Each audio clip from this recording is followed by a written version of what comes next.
Cierra los ojos. Trae a tu mente, con el mayor detalle posible, tu postre o tu bebida dulce favorita. No la busques en la cocina, no abras los ojos para comprobar nada.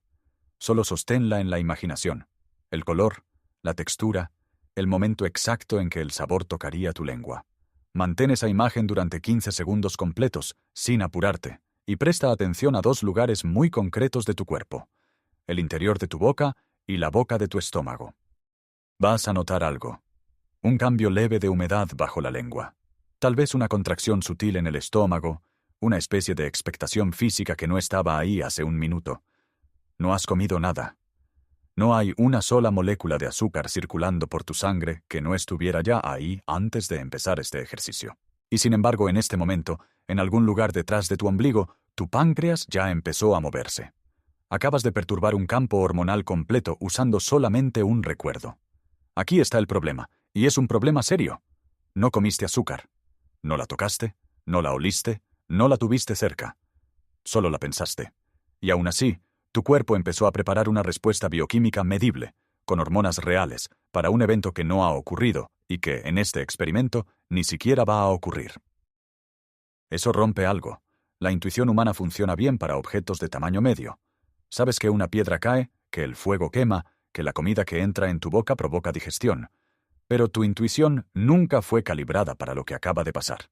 Porque lo que acaba de pasar no involucra un objeto físico entrando en tu cuerpo.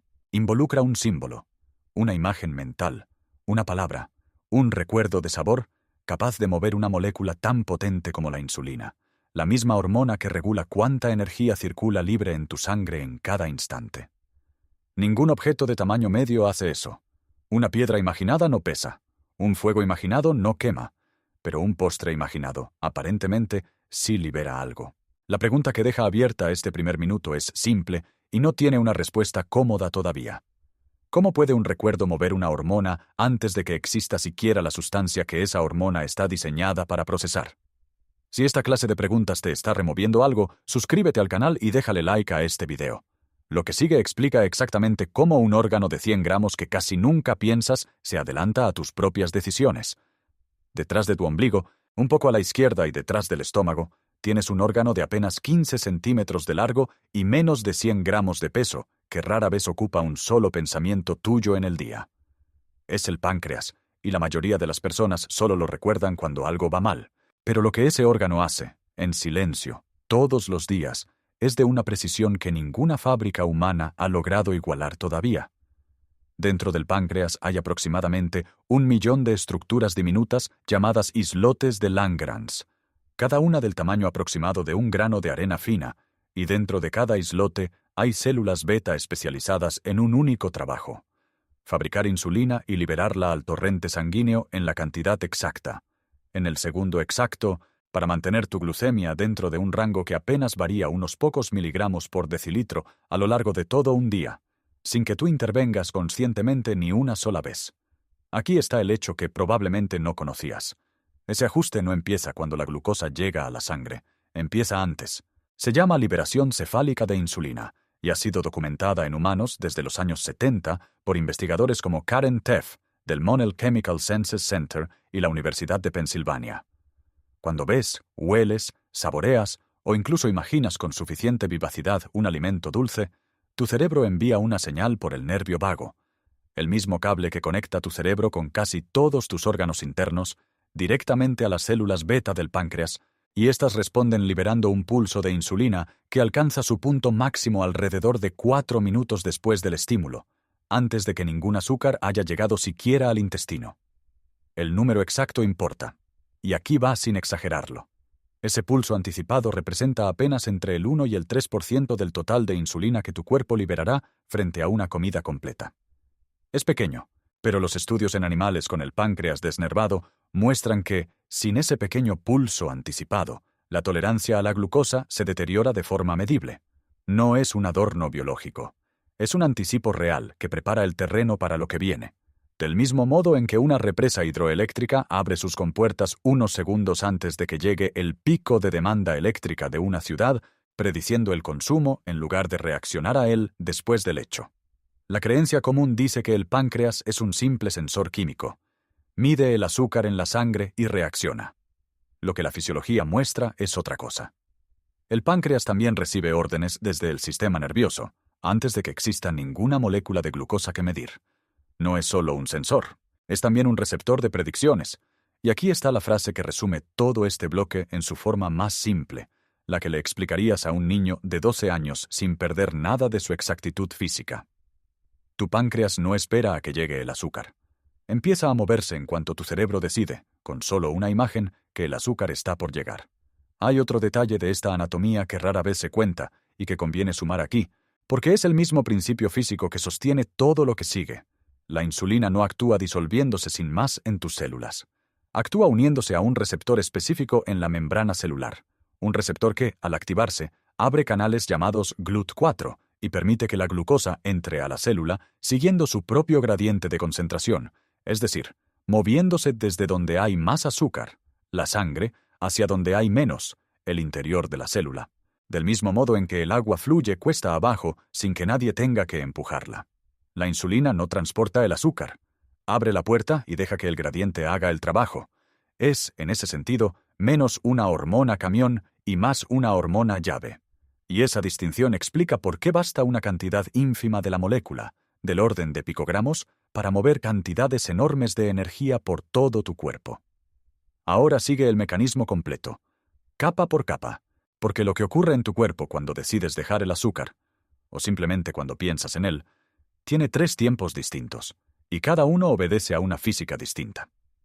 La primera capa ocurre en milisegundos. Cuando tu corteza visual o tu memoria evocan la imagen de algo dulce, esa información viaja como impulso eléctrico a través de neuronas cuya velocidad de conducción puede superar los 100 metros por segundo. El principio físico en juego aquí no es metafórico.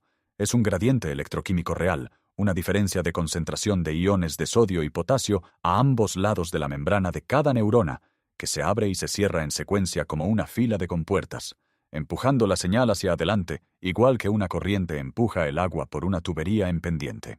Ese gradiente es la razón física por la que un pensamiento, algo que no pesa, que no tiene masa que puedas medir en una balanza, puede desplazarse por tu cuerpo a una velocidad comparable a la de un coche en autopista. La señal llega al núcleo del tracto solitario, en el tronco encefálico, y de ahí al hipotálamo, y del hipotálamo baja de nuevo por el nervio vago hacia el páncreas. Todo esto antes de que hayas terminado de leer esta frase en voz alta. La segunda capa ocurre en segundos y minutos. Ahí es donde entra la liberación cefálica de insulina que ya mencionamos, pero también entra algo más, la activación del sistema de recompensa, específicamente el núcleo accumbens, una región diminuta del cerebro donde se libera dopamina cada vez que anticipas, no cuando obtienes, sino cuando anticipas, algo intensamente placentero. Nicole Avena, investigadora en Princeton, junto con Pedro Rada y Bartley Hobel, documentó en 2008, en la revista Neuroscience and Biobehavioral Reviews, que el acceso intermitente y excesivo al azúcar en ratas produce patrones de liberación de dopamina y de opioides en el núcleo accumbens prácticamente indistinguibles de los que producen ciertas drogas de abuso, junto con cambios medibles en la densidad de receptores de dopamina. Es evidencia animal, y hay que decirlo con la misma honestidad con la que se descubrió. Todavía no está completamente establecido cuánto de esto se traslada de forma idéntica al cerebro humano, aunque estudios posteriores en personas con patrones de atracón muestran señales compatibles. Aún con esa reserva, hay un dato humano digno de mención. Personas con patrones de atracón alimentario muestran, en estudios de imagen cerebral, respuestas del núcleo accumbens ante señales de comida dulce que se parecen, en su forma general, a las observadas frente a señales asociadas con sustancias adictivas, aunque la magnitud y la interpretación de esa semejanza sigan siendo objeto de debate activo entre investigadores. Lo que sí es consistente entre especies es lo siguiente. El cuerpo, frente a una anticipación repetida de dulzura, libera una insulina que no tiene todavía glucosa que compensar. El resultado, documentado por investigadores como Jacqueline Louise Silvestre en los años 70, es una caída transitoria y leve de la glucosa en sangre. Una especie de hipoglucemia anticipatoria, breve, que tu cuerpo corrige enseguida, pero que explica por qué pensar intensamente en algo dulce puede, paradójicamente, dejarte con más hambre que antes de pensarlo. La tercera capa es la que nadie te advierte, y es sistémica. No se queda en el páncreas ni en el cerebro. El nervio vago no es una calle de un solo sentido. El 80% de sus fibras llevan información en dirección contraria, del intestino hacia el cerebro, no al revés. Eso significa que tu intestino y las poblaciones bacterianas que lo habitan también participan en esta conversación, enviando señales que influyen en el estado de ánimo, en la percepción del dolor, en la regulación inmune. La ciencia todavía está construyendo el mapa completo de cómo el consumo repetido de azúcar altera esas poblaciones bacterianas y qué tan directamente eso retroalimenta el deseo de comer más azúcar. Hay evidencia consistente en modelos animales y hallazgos preliminares en humanos, pero la causalidad exacta en personas sigue en investigación activa. Lo que sí podemos afirmar con solidez es esto. El sistema entero, páncreas, cerebro, intestino, sistema inmune, queda afinado, con el tiempo, para anticipar el azúcar. Y cuando decides retirarlo, no apagas un interruptor. Desafinas un instrumento que llevaba años entonado. Esta es, quizás, la mejor forma de sentir el cuerpo como un campo, y no como una colección de piezas sueltas. Un solo pensamiento sobre un postre alcanza en cuestión de minutos al tronco encefálico, al páncreas, al hígado, al intestino y a las poblaciones bacterianas que lo habitan. Exactamente igual que una piedra lanzada a un lago no mueve solo el punto donde cae, sino toda la superficie del agua, en círculos que se expanden mucho más allá de donde ocurrió el impacto inicial. La diferencia es que aquí las ondas no son de agua, sino de electricidad, hormonas y microorganismos, y se propagan en 4 dimensiones, 3 de espacio dentro de tu propio cuerpo, y 1 de tiempo, porque los efectos de ese pensamiento siguen llegando minutos después de que ya lo olvidaste. Para que sientas la magnitud real de lo que tu páncreas hace gratis, compara esto con lo que le cuesta a la industria farmacéutica reproducir la misma molécula. La insulina humana recombinante se fabrica hoy en bioreactores de acero inoxidable, insertando el gen humano de la insulina en bacterias Escherichia coli o en levaduras modificadas. Una técnica desarrollada por Genentech y comercializada por Eli Lilly desde 1982 bajo el nombre Humulin, que luego fermentan durante días, en cultivos que deben mantenerse a temperatura y pH controlados con precisión de laboratorio, seguidos de procesos de purificación cromatográfica que pueden tomar semanas adicionales antes de que el producto final llegue, refrigerado, a una farmacia, a un costo de decenas de dólares por vial. Tus células beta hacen exactamente esa misma molécula, con una pureza y una precisión de dosificación al nivel de picogramos, en cuestión de minutos, de manera continua, sin fábrica, sin cadena de frío, sin factura. Y lo hicieron hace un momento, mientras solo pensabas en un postre. Si quieres seguir viendo hasta dónde llega esta cadena cuando decides apagar la señal, dale like y suscríbete ahora, porque el siguiente bloque explica el precio real de retirarla. Ahora hablemos de lo que ocurre cuando ese sistema, afinado durante años, deja de recibir la señal que esperaba. Cuando reduces o retiras el azúcar de tu dieta de forma sostenida, el cerebro no simplemente deja de pedirla de un día para otro. Durante un periodo que suele extenderse entre varios días y unas pocas semanas, el sistema de anticipación que describimos sigue disparándose ante cualquier estímulo asociado. Un anuncio, un olor, la hora del día en que sueles comer algo dulce, pero encuentra cada vez que la recompensa esperada no llega. Eso genera una discrepancia medible entre predicción y resultado, un tipo de señal de error que en neurociencia se asocia con los mismos circuitos de dopamina que fallan al predecir correctamente una recompensa. El sistema entra, durante ese periodo, en un estado de menor organización. Sus señales antes coordinadas, hambre, estado de ánimo, energía, sueño, se desincronizan temporalmente antes de reencontrar un nuevo equilibrio. Piénsalo como un problema de entropía, en el sentido físico exacto del término, no como una metáfora decorativa. Un sistema muy ordenado. En este caso, un circuito hormonal que predice con precisión cuándo y cuánta insulina liberar en respuesta a un patrón alimentario repetido. Tiende, cuando se le retira abruptamente ese patrón, a derivar hacia un estado de mayor desorden antes de reorganizarse en torno a uno nuevo. No es que tu fuerza de voluntad falle, es que un reloj muy bien calibrado, al que de pronto le quitas la señal horaria que lo sincronizaba, tarda un tiempo en volver a marcar la hora correcta, y mientras tanto adelanta y atrasa. Aquí hay 2 síntomas que casi con certeza ya sentiste alguna vez y que probablemente atribuiste a otra causa. El primero es esa caída de energía a media tarde, ese bajón que muchas personas explican diciendo que durmieron mal o que trabajaron demasiado, cuando en realidad corresponde, con frecuencia, a una oscilación de glucosa e insulina generada por un pico de azúcar horas antes, seguido de una caída de rebote. El segundo es la irritabilidad sin causa clara, ese estado de tensión que se atribuye al estrés general de la vida moderna, cuando en no pocos casos coincide, en tiempo y magnitud, con la ventana en la que la glucosa cae por debajo del nivel que el cerebro considera cómodo para su propio consumo energético, que depende casi por completo de la glucosa circulante. Hay un tercer síntoma, menos comentado, que vale la pena nombrar: la dificultad para concentrarte en tareas simples durante los primeros días de una reducción de azúcar, un efecto que muchas personas interpretan como fatiga mental general o como falta de motivación, cuando en realidad corresponde, con frecuencia, a que el cerebro, un órgano que representa apenas el 2% de tu peso corporal, pero que consume alrededor de una quinta parte de toda la glucosa que circula por tu sangre, está atravesando su propio periodo de reajuste, acostumbrado durante años a un suministro más alto y más constante de energía inmediata. La creencia común dice que dejar el azúcar es, sobre todo, una cuestión de fuerza de voluntad. Lo que el mecanismo revela es distinto. Dejar el azúcar es, sobre todo, una cuestión de tiempo.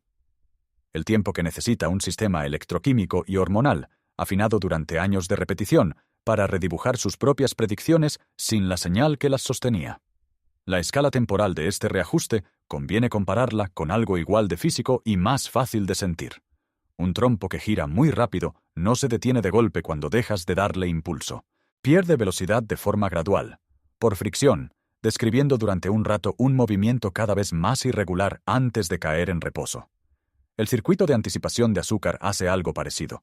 No se apaga, se frena, y durante ese frenado, que en la mayoría de las personas dura entre 7 y 21 días, según reportes de reducción de azúcar en estudios de conducta alimentaria, la marcha es inestable antes de estabilizarse.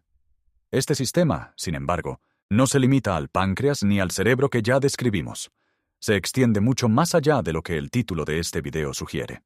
El nervio vago conecta tu intestino con tu cerebro a través de un flujo bidireccional de señales eléctricas y químicas, y en ese diálogo participan también las bacterias que habitan tu tubo digestivo. Distintas poblaciones bacterianas metabolizan el azúcar de forma diferente, y algunas producen subproductos capaces de estimular, indirectamente, las mismas vías vagales que refuerzan el deseo de comer más dulce. Este es un campo de investigación activo y todavía en construcción. La relación exacta entre composición microbiana intestinal y craving por azúcar no está completamente establecida en humanos, y conviene decirlo con la misma honestidad con la que se investiga. Pero el mecanismo general, un gradiente químico que viaja del intestino al cerebro a través de un nervio real y medible, no es hipotético. Es la misma clase de gradiente electroquímico que describimos en la primera capa del mecanismo, solo que ahora operando a la escala de todo el eje intestino-cerebro. Esto no es un capricho evolutivo. Durante aproximadamente 4 millones de años de evolución homínida, el azúcar concentrado era un recurso raro y estacional. Fruta madura, miel silvestre, disponible unas pocas semanas al año en la mayoría de los ecosistemas, y cualquier mecanismo cerebral capaz de detectarlo, desearlo intensamente y motivar su búsqueda ofrecía una ventaja calórica real en un entorno de escasez. La agricultura, que permitió cultivar caña de azúcar y remolacha a gran escala, tiene apenas unos 10.000 años de antigüedad. El azúcar refinado, barato y disponible todo el año en cualquier tienda, tiene, como mucho, 2 siglos de historia. Tu sistema de recompensa fue calibrado durante 4 millones de años para un mundo donde el azúcar era escaso. Lleva menos de 200 años, una fracción microscópica de ese tiempo evolutivo, tratando de funcionar en un mundo donde el azúcar está en todas partes. Para que la proporción quede clara, si comprimieras esos 4 millones de años de evolución humana en un solo día de 24 horas, la agricultura aparecería en los últimos 3 minutos y medio de ese día, y el azúcar refinado, barato y disponible en cualquier tienda, aparecería en los últimos 4 segundos. Tu circuito de anticipación de dulzura terminó de calibrarse durante prácticamente todo ese día completo. Le estás pidiendo que se comporte de otra manera en los últimos 4 segundos, y todavía no ha tenido tiempo evolutivo de reescribirse. Dejar el azúcar, entonces, no es adoptar una moda dietética. Es devolverle a un sistema antiguo la escasez para la que fue diseñado. Antes de seguir, cuéntame en los comentarios.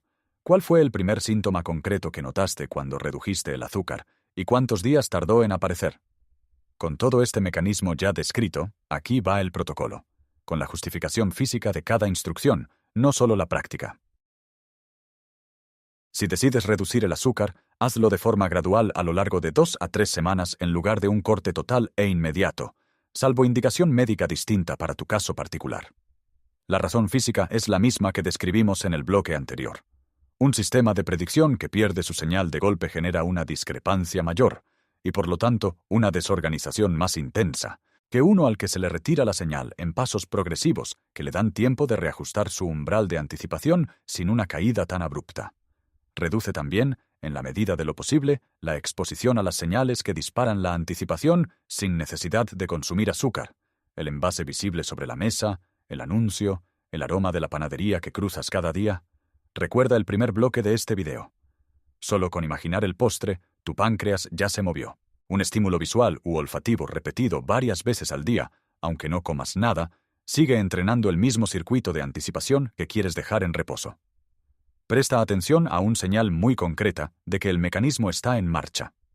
La intensidad del deseo por algo dulce, en la mayoría de los reportes de estudios sobre reducción de azúcar, no aumenta de forma lineal ni permanece constante. Tiende a alcanzar su punto más alto entre el tercer y el quinto día, y a partir de ahí comienza a descender de forma perceptible. Ese pico no es una señal de fracaso. Es, literalmente, el trompo girando más irregular justo antes de empezar a estabilizarse. Si tienes una condición médica que afecta tu regulación de glucosa, como diabetes tipo 1 o tipo 2, cualquier cambio en tu consumo de azúcar debe hacerse bajo supervisión de tu médico o endocrinólogo, ya que tu sistema de insulina no responde de la misma manera que el de una persona sin esa condición, y ajustar el consumo sin ese acompañamiento puede ser riesgoso. Hay un error frecuente que anula buena parte del efecto buscado: sustituir el azúcar por edulcorantes intensamente dulces sin calorías. Varios estudios sobre liberación cefálica de insulina muestran que el sabor dulce, incluso sin ninguna caloría real detrás, puede seguir disparando el mismo pulso anticipatorio en algunas personas, porque el circuito que responde no está midiendo calorías, está midiendo dulzura. Mantener el sabor intensamente dulce, aunque cambies la fuente, puede mantener activo el mismo circuito de anticipación que estás intentando calmar. Y presta atención, finalmente, a la diferencia entre hambre real y anticipación entrenada. El hambre real suele construirse de forma gradual a lo largo de varias horas. La anticipación entrenada aparece de golpe, disparada por un estímulo externo específico, una imagen, un olor, una hora del día, y suele desvanecerse si dejas pasar entre 10 y 15 minutos sin ceder a ella. Esa ventana de minutos no es arbitraria. Es aproximadamente el tiempo que tarda en disolverse un pulso de dopamina anticipatoria que no fue seguido de la recompensa esperada. Puedes usar ese mismo margen de tiempo como herramienta. Si notas el impulso, mira el reloj y date permiso para revisar en 10 minutos si el deseo sigue con la misma intensidad.